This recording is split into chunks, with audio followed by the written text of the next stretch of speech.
Bukek Xiansu. Audiobook novel silat. Cerita, Hoping Hu. Bab 32. Kau benar, Cai Li. Kau benar dan cerdik sekali. Akan tetapi, mungkinkah dia mau? Jangan khawatir. Aku sudah lama mengenal baik Panglima Kasar itu. Di balik semua langkahnya menjilat Kaisar dan Yang Kui Hui, dia bercita-cita merebut kekuasaan Kaisar. Dan pada waktu ini dia amat membutuhkan bantuan orang-orang pandai, tentu saja dia akan menerima kita dengan tangan terbuka. Tekuat Lin berdebar-debar dan menggosok-gosok pipinya yang berkulit halus itu dengan tangannya, nampaknya ragu-ragu. Akan tetapi, bagaimana kita dapat mengadakan hubungan? Aku akan menyuruh anak buahku, harap kau suka tulis surat untuk disampaikan kepada An Lusan. Sebaiknya begini isinya. Wanita cerdik Kiamo Cai Li berunding dengan Tekuat Lin, mengulurkan tangan kepada An Lusan mengajak bersekutu melalui sehelai surat yang ditulis oleh tangan halus Tekuat Lin.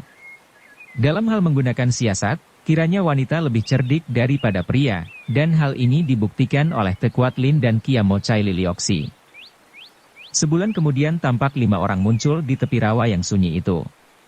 Mereka ini terdiri dari 4 orang pria dan seorang wanita, kesemuanya kelihatan gagah perkasa dan tangkas.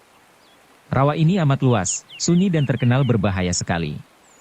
Kelihatannya tidak berbahaya, hanya merupakan genangan air yang amat luas seperti telaga besar, namun air itu tertutup oleh rumput dan bermacam tetumbuhan kecil sehingga kadang-kadang tidak nampak airnya. Bahkan seolah-olah tertutup oleh lapisan tanah tipis dan inilah yang berbahaya sekali. Manusia maupun binatang yang berani mendekati rawa dan salah injak, mengira bahwa tanah berumput itu keras, akan terperosok ke dalam air berlumpur yang mempunyai daya penyedot sehingga sekali kaki terbenam, disedot ke bawah dan sukar ditarik ke atas lagi. Air berlumpur itu dalam sekali dan karena amat lembek, maka seolah-olah menyedot kaki. Padahal kaki orang atau binatang itu tenggelam terus secara perlahan-lahan dan lumpur itu memang mempunyai daya lekat sehingga kaki seolah-olah disedot dan ditahan, sukar untuk ditarik kembali ke atas. Selain bahaya yang merupakan perangkap-perangkap maut dari alam ini, juga di situ terdapat banyak ular dan binatang berbisa lain yang bersembunyi di antara rumput-rumput dan tetumbuhan lain. Jauh dari rawa, tampak di tengah-tengah rawa itu sebuah pulau dan di situ terdapat bangunan-bangunan yang tampak dari jauh.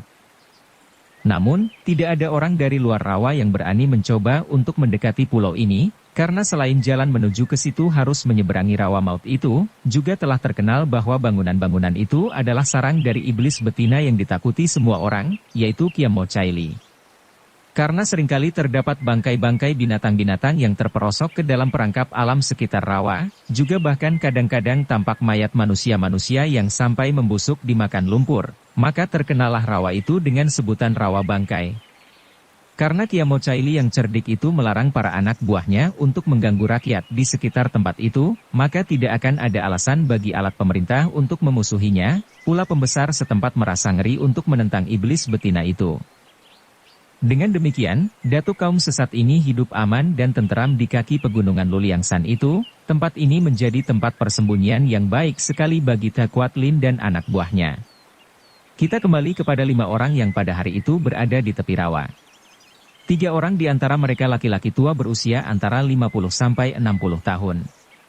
Seorang lagi adalah laki-laki berusia 30 tahun, berwajah tampan gagah dan bertubuh tegap, sedangkan wanita itu masih muda. Seorang gadis berusia paling banyak 16 tahun, tubuhnya langsing dan wajahnya manis namun sepasang matanya mengandung sinar keras.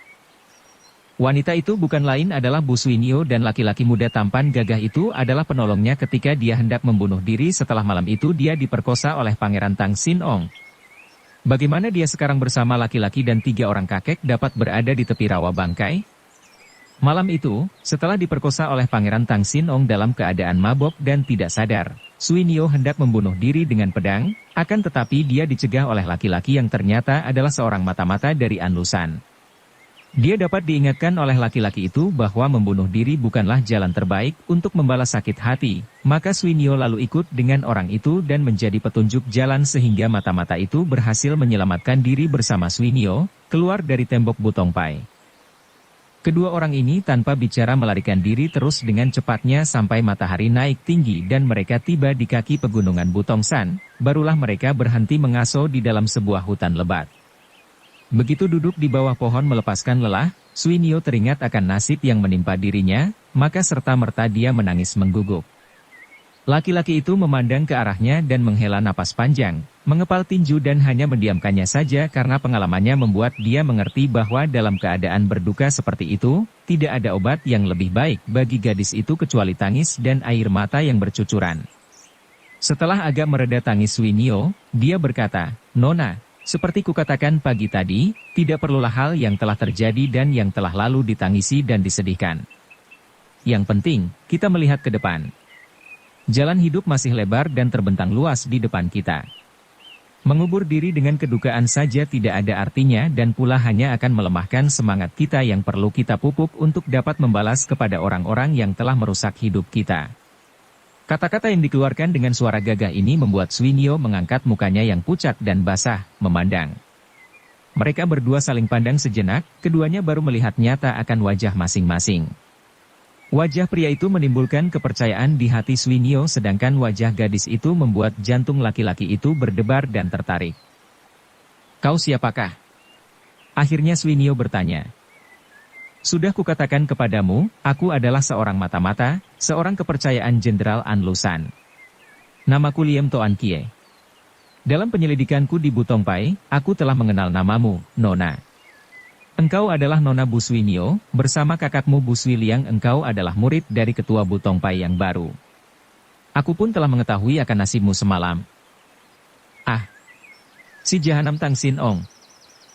Engkau benar. Aku tidak perlu berputus asa, aku tidak perlu mengubur diri dalam kedukaan, aku harus berusaha untuk membalas semua penghinaan ini. Akan kubunuh si Jahanam Tang Sin Ong." Gadis itu mengepal kedua tangannya dengan penuh kemarahan. Nah, itu baru gagah dan bersemangat. Akan tetapi, tidak semudah itu membunuh seorang pangeran apalagi dia sahabat baik gurumu yang amat lihai. Jalan satu-satunya, marilah ikut aku, mengabdi kepada Jenderal Anlusan. Hanya itulah jalannya sehingga kelak engkau akan dapat membalas dendam." Kau seorang prajurit bawahan jenderal itu?" Toan Ki menggelengkan kepalanya. "Bukan, aku bukan prajurit, aku seorang luar yang telah menggabungkan diri dengan Ango Ansue dan mendapatkan kepercayaannya untuk menyelidiki Butongpai. Aku disuruh menyelidiki rencana apa yang diadakan oleh Pangeran Tang Sin Ong dan Butongpai. Ango Ansue adalah seorang yang amat cerdik. Dia biarkan pemberontakan lain agar kedudukan kaisar makin lemah, namun dia harus tahu segala gerak-gerik musuh, baik gerak-gerik kaisar maupun pemberontak lain. Sekarang aku tahu bahwa rencana mereka adalah melemahkan kaisar melalui Yang Kui Hui, dan sekarang aku akan kembali dan melaporkan hasil penyelidikanku kepada Ango Ansue. Kau ikutlah, akan kuperkenalkan dan engkau tentu akan diterima, karena engkau memiliki kepandaian yang lumayan di samping dendamu kepada Tang Sin Ong." Aku tidak suka menjadi pemberontak." Apakah kau kira aku suka menjadi pemberontak, Nona?" "Tidak, aku membantu Anlusan bukan karena aku suka menjadi pemberontak, melainkan karena aku pun sakit hati terhadap pemerintah." Suinio tertarik dan memandang wajah yang gagah itu. "Mengapa?" "Hampir sama nasib kita, Nona, hanya bedanya jalannya saja.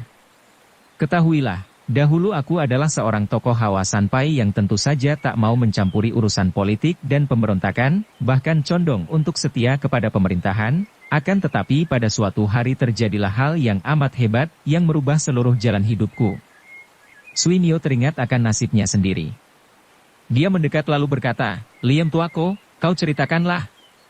Sejenak mereka berpandangan, lalu Toan Ki menceritakan riwayatnya secara singkat. Dia tinggal di kota Makiubun, sebuah kota yang cukup ramai di tepi sungai Huangho. Dia hidup tenang dan bahagia dengan istrinya yang baru dinikahinya selama 3 bulan. Dengan membuka toko obat dan mengajar ilmu silat, dia hidup lumayan. Namun istrinya merasa kecewa setelah 3 bulan menikah, belum juga ada tanda-tanda mengandung, maka dia mengizinkan istrinya untuk bersembahyang ke kelenteng untuk minta berkah agar istrinya dapat memperoleh keturunan secepatnya. Akan tetapi mujur tak dapat diraih, malang tak dapat ditolak. Menjelang senja, Setelah pergi sejak pagi, barulah istrinya pulang dan turun dari Joli dalam keadaan payah, mukanya pucat dan basah air mata. Sambil menangis sesenggukan istrinya lari ke dalam rumah, menjatuhkan diri dan berlutut di depan kakinya sambil menceritakan bahwa ketika tadi bersembahyang di kelenteng. Kebetulan di kelenteng itu terdapat putra bangsawan Lui yang bermain catur dengan para Huisyo. Melihat dia, putra bangsawan menyeretnya ke dalam kamar di kelenteng dan memperkosanya. Setelah mengucapkan pengakuan yang hebat itu, istrinya lari ke dalam kamar sambil menangis sesenggukan. Hati Toan Ki terasa tidak enak. Tadi dia termangu-mangu seperti patung saking marah dan dukanya mendengar penuturan istrinya sehingga dia agak lalai membiarkan istrinya lari. Cepat dia mengejar dan melihat pintu kamar istrinya dipalang dari dalam, ia menendang pecah daun pintu. Dia berdiri pucat dan terbelalak. Apa yang dilihatnya? Istriku terlebah mandi darah di lantai. Pedangku ia pergunakan untuk membunuh diri, menusuk dadanya hampir tembus. Dia mengakhiri ceritanya sambil menutupkan kedua tangan di depan mukanya. Oh! Suinyo menjadi pucat sekali dan dia menyentuh lengan Toan Ki dengan penuh perasaan terharu. Putra bangsawan dan Huisyo keparat itu harus dihukum. Dan aku akan membantumu, Liam Tuako. Toan Ki menurunkan tangannya, memegang tangan Suinyo dengan erat. Mereka saling berpegangan dan saling menggenggam tangan. Kita senasib, Nona. Karenanya ada kecocokan di antara kita dan karenanya aku menolongmu pagi tadi. Akan tetapi, bicara soal bantu-membantu, akulah yang akan membantumu kelak kalau saatnya tiba untuk membalaskan sakit hatimu. Sedangkan sakit hatiku sendiri sudah kubalas impas dan lunas. Pemuda bangsawan keparat itu telah kubunuh bersama semua Huisyo kelenteng itu. Karena itu aku menjadi buronan dan aku terpaksa lari kepada Jenderal Anlusan yang segera menerimaku karena dia membutuhkan bantuan kepandaianku. Ah, engkau baik sekali, Tuako. Dan engkau bernasib buruk sekali seperti aku. Aku merasa beruntung dapat bertemu dan dapat bersahabat denganmu. Baiklah aku akan ikut bersamamu menghadap Jenderal Anlusan. Demikianlah, Suinyo ikut bersama Toan Ki dan benar saja seperti dikatakan laki-laki gagah itu, dia diterima dengan baik di dalam rombongan orang-orang gagah bukan prajurit yang menjadi pembantu-pembantu Anlusan. Persahabatannya dengan Liam Toan Ki menjadi makin akrab dan bahkan tumbuh benih-benih cinta kasih di antara kedua orang yang sama nasibnya ini. Liam Toan Ki kehilangan istrinya yang dikawininya baru 3 bulan lamanya. Sedangkan Suinyo kehilangan keperawanannya karena diperkosa oleh seorang pangeran. Akhirnya keduanya bersepakat untuk mengikat perjodohan, namun Suinyo mengatakan bahwa dia baru mau melangsungkan pernikahan secara resmi apabila sakit hatinya telah terbalas semua. Maka kedua orang ini hidup sebagai dua orang tunangan yang saling mencinta, apalagi karena perjodohan mereka itu direstui oleh Anlusan yang pandai mengambil hati orang-orang yang memiliki ilmu kepandaian yang amat dibutuhkan bantuannya. Pada suatu hari Anlusan memanggil Liam Toan Ki dan Bu Suinyo, bersama 3 orang tokoh lain yang merupakan orang-orang berkepandaian tinggi di antara para pembantu Anlusan. Yang seorang bernama Tan Goan Kok, seorang kakek tinggi besar yang terkenal di utara sebagai seorang ahli guakang yang hebat. Kabarnya, Tan Goan Kok ini biarpun usianya sudah 50 tahun lebih, dapat menggunakan kekuatan otot tubuhnya untuk mengangkat seekor kerbau bunting di samping tenaganya yang besar, juga dia memiliki ilmu silat toya yang sukar dicari bandingannya. Kakek kedua adalah Pat Jiu Mokai, pengemis iblis tangan 8, seorang kakek yang berusia 60 tahun. Pakaiannya penuh tambalan biarpun bersih dan baru, selalu memegang sebatang tongkat butut dan siapapun, bahkan Anlusan sendiri, menyebutnya Pangcu, ketua, padahal kakek jembel ini hanyalah seorang ketua yang tidak mempunyai anak buah. Pat Jiu Mokai tidak memimpin suatu perkumpulan pengemis namun nama besarnya sedemikian terkenal sehingga setiap orang pengemis dimanapun juga akan selalu menyebutnya Pangcu. Sampai ketua para perkumpulan pengemis juga menyebutnya Pangcu. Ilmu tongkatnya amat tinggi dan kabarnya belum pernah kakek ini dikalahkan lawan selama dalam perantauannya sampai akhirnya dia dapat dibujuk membantu Anlusan. Orang ketiga, berusia 50 tahun lebih, berpakaian tosu dan memang dia seorang penganut agama Tu, seorang kakek perantau yang disebut Siok Tojin. Berbeda dengan kedua orang kakek pertama, Siok Tojin orangnya pendiam, tidak terkenal, namun ilmu pedangnya amat hebat sehingga ketika dia diuji, ilmu pedangnya itu bahkan mampu menandingi tongkat Pat Jiu Mokai. Setelah Liam Toan Ki, Bu Swinyo, dan 3 orang kakek itu menghadap An Lusan yang memanggilnya, Jenderal pemberontak ini lalu menceritakan akan surat dari Te Kuat Lin bekas ketua Butong Pai yang mengajak kerjasama dalam menentang Kaisar. Aku sengaja mengutus Ngoai, kalian berlima, untuk menjajaki hati wanita berilmu tinggi apakah benar-benar dia hendak bersekutu. Bu Swinyo adalah muridnya, maka aku mengutusnya untuk mengukur hati gurunya. Kalau dia benar-benar hendak bersekutu, tentu dia tidak akan marah kepada muridnya yang telah melarikan diri dan menjadi pembantuku. Kau menemani dan menjaga tunanganmu, Toan Ki. Dan Pangcu bersama 2 orang Loong Hyong hendaknya menguji kepandaian mereka yang hendak bersekutu, di samping melindungi mereka berdua ini kalau-kalau terancam bahaya. Demikianlah maka pada pagi hari itu, 5 orang kaki tangan An Lusan ini telah berada di tepi rawa bangkai. Mereka memandang ke arah pulau di tengah-tengah rawa yang tampak dari tempat itu dalam jarak yang cukup jauh dan mereka memandang permukaan rawa dengan wajah membayangkan kengerian. Sudah banyak mereka mendengar akan bahayanya melintasi rawa itu. Saya hanya baru 1 kali mengunjungi tempat ini bersama Subo, terdengar Swinyo menerangkan ketika dia ditanya oleh teman-temannya. Dan ketika itu kami mengikuti Kiamo Chaili yang membawa kami berlompatan dari tempat ini ke pulau itu. Setiap lompatannya membawanya ke tanah keras dan aman, akan tetapi tentu saja aku tidak bisa mengingat lagi karena dia melompat-lompat ke tanah kiri, kadang-kadang membalik lagi. Tentu merupakan jalan rahasia yang sukar diketahui orang luar, kata Pak Jiu Mokai sambil meraba-raba dagunya yang berjenggot panjang. Dan menurut Kiamo Chaili, katanya meleset sedikit saja merupakan bahaya maut karena di sepanjang jalan penuh dengan jebakan alam. Kadang-kadang dia membawa kami meloncat ke bagian yang ada airnya, sampai saya merasa ngeri, akan tetapi ternyata bagian itu airnya hanya semata kaki, sedangkan tanah yang kelihatan kering di dekatnya, menurut keterangannya, bahkan merupakan tempat berbahaya sekali. Ketika pulang ke Butongsan, Subo sendiri mengatakan bahwa dia tidak akan berani lancang menempuh jalan ini sendirian saja karena dia pun tidak dapat mengingat kembali jalan berliku-liku itu. Bagaimana kalau kita menggunakan tali yang panjang? Biar kau tidak hafal jalan itu, setidaknya kau pernah melaluinya dan dapat kau mencarinya, moi-moi. Kita berempat mengikuti dari belakang, menggunakan tali yang ditalikan di pinggangmu sehingga andai kata kau salah jalan dan masuk perangkap, kita dapat menolongmu dengan menarik tali itu, kata Liam Toan Ki kepada kekasihnya. Begitupun boleh, akan kucoba mengingat-ingat, akan tetapi harus kau sendiri yang memegang ujung tali, Koko, karena aku ngeri. Aku tidak setuju. Usul itu tidak tepat, Liam Sichu. Tiba-tiba Tan Goan Kok berkata dengan suaranya yang parau dan nyaring. Akan tetapi aku tidak takut, Tan Long Hyong. Swinyo membantah. Pula, kalau Liam Koko yang memegang ujung talinya, aku tidak takut apa-apa lagi. Andai kata aku terjeblos, tentu akan dapat cepat ditariknya naik lagi. Bukan tidak setuju karena takut, melainkan karena kalau hal itu diketahui mereka, tentu akan menjadi bahan ejekan. Perlu apa kita harus mencari-cari jalan rahasia yang disembunyikan orang?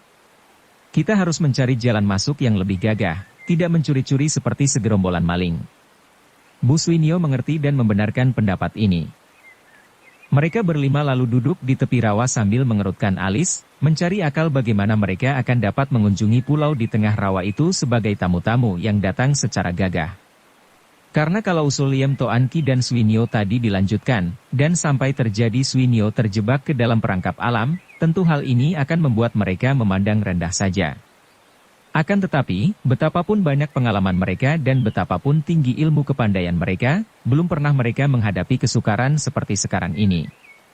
Akhirnya Siok Tojin yang sejak tadi tidak ikut bicara, mengeluarkan suara mengomel, kemudian berkata, dapat. Aku teringat akan orang-orang Mongol yang menggunakan akal mencari ikan di rawa-rawa seperti ini. 4 orang kawanannya memandang ke arah Tosu ini dengan wajah gembira dan penuh harapan. Lekas katakan, Totiang, bagaimanakah akal itu? Tan Goan Kok bertanya. Mereka menggunakan bambu-bambu sebagai perahu. Mana mungkin? Menggunakan perahu menyeberangi rawa ini. Tentu akan mogok di tengah jalan kalau bertemu dengan air yang tertutup tanah dan rumput, bantah Pat Jiu Mokai sambil memandang ke rawa dengan alis berkerut. Kita jangan meniru mereka yang membuat rakit dari bambu. Kita masing-masing menggunakan sebatang bambu saja, ujungnya dibikin runcing, kata Siok Tojin singkat, akan tetapi teman-temannya sudah dapat menangkap maksudnya. Bagus sekali. Tentu kita berhasil. Dengan bambu runcing, kita dapat meluncur melalui apa saja. Tan Goanko berteriak girang. Kusangka tidak semudah itu. Kita harus hati-hati, benar-benar mengerahkan ginkang dan sinkang. Kalau sampai tergelincir tentu kita celaka dan akan makin menjadi bahaya tertawan lagi. Betapapun juga, akal itu baik sekali. Mari kita mencari bambu dan membuat dayung, kata Pak Jiu Mokai yang bersama Siok Tojin dianggap orang tertua dan tertinggi ilmunya. Tak lama kemudian, tampaklah 5 orang itu meluncur di atas rawa bangkai yang terkenal sukar dilalui orang itu. Dilihat dari jauh, seolah-olah 5 orang itu terbang meluncur di atas air rawa. Akan tetapi kalau orang melihat dari dekat barulah tampak bahwa kaki mereka menginjak sebatang bambu besar yang kedua ujungnya telah diperuncing dan mereka menggunakan dayung kayu untuk mendorong bambu yang mereka injak itu meluncur ke tengah. Orang yang tidak memiliki ginkang dan sinkang jangan mencoba-coba untuk menyeberang menggunakan cara seperti ini. Bambu sebatang yang diinjak kaki itu tentu saja amat berbahaya, selain licin juga dapat berputar sehingga kaki dapat terpeleset. Namun, dengan kekuatan sinkang, telapak kaki mereka seolah-olah melekat pada batang bambu itu tidak dapat berputar, dan dengan ginkang mereka 5 orang lihai kepercayaan Anlusan itu dapat memperingan tubuh mereka dan bambu yang mereka injak itu meluncur cepat ke tengah rawa. Mereka adalah orang-orang yang memiliki ilmu kepandaian tinggi. Yang paling rendah tingkatannya di antara mereka adalah Bu Suinio, padahal wanita ini sudah amat lihai karena semenjak kecil dia telah digembleng pula oleh wanita sakti Tekuatlin, Ratu dari Pulau Es. Diam-diam, dari tempat persembunyian mereka, banyak pasang mata mengintai dan memandang dengan kagum ketika 5 orang itu meluncur datang ke arah pulau di tengah rawa bangkai. Melihat 5 orang itu menggunakan sebatang bambu yang diinjak, melihat mereka itu menggunakan kepandaian membunuh ular dan binatang berbisa lain yang menghadang di tengah perjalanan itu, orang-orang rawa bangkai menjadi kagum dan segera melaporkan kepada Kiam Mochaili dan Tekuatlin akan kedatangan 5 orang itu. Kedua orang wanita sakti ini segera berunding sambil menanti kedatangan mereka. Melihat bahwa Bu Suinio berada di antara mereka, Tekuatlin menjadi marah sekali. Keparat, desisnya marah. Murid itu mengantarkan nyawanya ke sini. Ah, Kelihiap, mengapa marah? Harap diingat bahwa dia bukanlah muridmu yang dahulu, melainkan seorang pembantu Anlusan yang dipercaya. Karena itu, untuk memulai dengan hubungan persekutuan, amatlah tidak baik memusuhi utusan Anlusan, kata Kiam Mochaili. Tekuatlin tercengang dan teringat akan cita-citanya. Memang benar, urusan pribadi harus dikesampingkan kalau dia ingin agar cita-citanya yang amat tinggi untuk putranya itu akan dapat terlaksana. Maka dia lalu mengajak Kiam Mochaili berunding bagaimana untuk menghadapi 5 orang itu, utusan-utusan Anlusan di mana termasuk bekas muridnya itu. Kiam Mochaili yang amat cerdik lalu memberi nasihat-nasihat sehingga keduanya dapat mengatur siasat. Biarpun penyeberangan itu amat sukar dan mereka berlima harus membunuh banyak ular berbisa, saling bantu-membantu ketika batang bambu mereka itu menemui banyak halangan, akhirnya 5 orang itu berhasil juga melompat ke atas pulau di mana telah berdiri serombongan orang yang ditugaskan menyambut mereka. Melihat 20 lebih orang yang berdiri seperti pasukan menyambut mereka, Pak Jiu Mokai segera tertawa bergelak dan berkata, "Hahaha, sungguh bagus sekali penyambutan rawa bangkai terhadap utusan dari Angoan Sui." Seorang di antara anggota pasukan itu, yang berjenggot panjang dan bermata sipit, melangkah maju dan memberi hormat. "Selamat datang di rawa bangkai. Karena kami tidak tahu bahwa Cui yang terhormat datang berkunjung maka kami tidak mengadakan penyambutan di luar rawa. Akan tetapi Cui telah memperlihatkan kegagahan yang membuat kami tunduk dan kagum. Sekarang, silakan Cui semua ikut dengan kami menghadap Hong Hou, Ratu." Diam-diam 5 orang itu terkejut juga sungguh pun mereka tahu siapa yang dimaksudkan dengan sebutan Ratu itu. Benar-benar bekas ketua Butongpai adalah seorang wanita yang angkuh dan hendak menerima mereka sebagai seorang ratu. Akan tetapi karena mereka berada di sarang yang berbahaya, mereka tidak banyak cakap melainkan mengikuti pasukan itu menuju ke tengah pulau di mana terdapat bangunan-bangunan yang kuat dan cukup indah. 5 orang utusan Anlusan itu diterima oleh Tekuatlin, Kiam Mochaili Lioxi, dan Han Buong putra Tekuatlin, di dalam sebuah ruangan yang luas. Agak pucat muka Suinio dan otomatis dia menyentuh tangan Liam Toan Ki yang membalas dengan genggaman seolah-olah hendak menghibur kegelisahan calon istrinya itu. Tentu saja Suinyo merasa takut karena dia sudah mengenal watak Subonya yang keras dan kejam, juga maklum betapa lihainya Subonya itu.